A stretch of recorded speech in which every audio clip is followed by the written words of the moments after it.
I want to be clear that content moderation policies have not changed at Twitter, and it is not okay to engage in hateful conduct on Twitter. So we have had actually oddly targeted attacks where temporarily people have been able to put some hate speech on Twitter, but then it's been taken down immediately. So now part of what I'm trying to achieve with this sort of enabling everyone to be payment verified with Twitter Blue is to try to get as many people payment verified as possible. It's only $8 a month, although for some people that were complaining about that, and these are people who pay more than that for their latte. I'm going to be one of your Twitter Blue customers. Thank you. It's part of its revenue, part of it is payment authentication.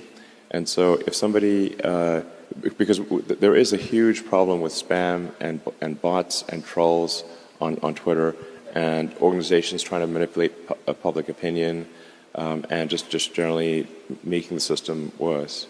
And I think that there is an answer to that, which is to get as many regular users of Twitter to be a subscriber for $8 a month. And you'll get a lot more than just the blue check mark for $8 a month, because now we can afford long-form video, long audio, podcasts, and we can also start sharing revenue with content creators, which is essential. You give them a chance to make money. Yeah, absolutely. Just so, I mean, right now, if you're on Twitter, you'll see a lot of links posted to YouTube and TikTok, and that's because, at least until now, Twitter has not even given them enough video length to post their video, and then they give the content creators no means of monetizing the video. So we're going to change that rapidly at Twitter. It's going to be transformative.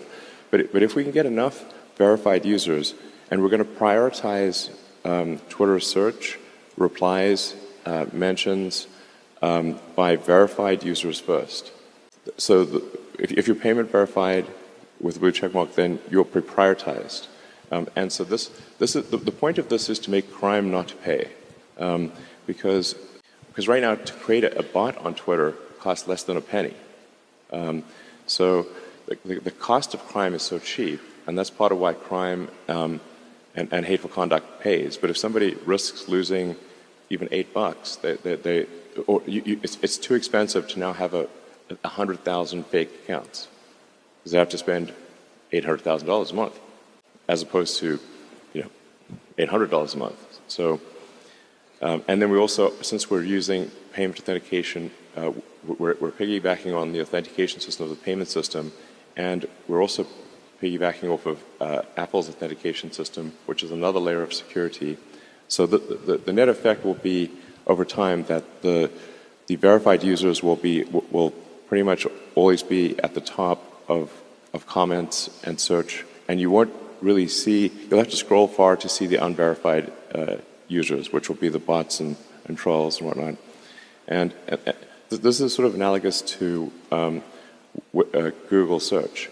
Like, if you go to page 8 of Google search, there will be a ton of scams and stuff, call it page 8, page 9, something like that.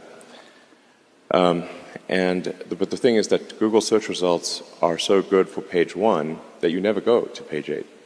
Or it's rare. And like the old joke is like... So if something we don't want to see, it gets pushed way down. Yeah, basically the bad stuff gets pushed way down. And then crime stops paying, and then they stop trying to do all these things. So, I mean, the joke is like, what's the best place to hide a dead body would be the second page of Google search results. Nobody ever goes there.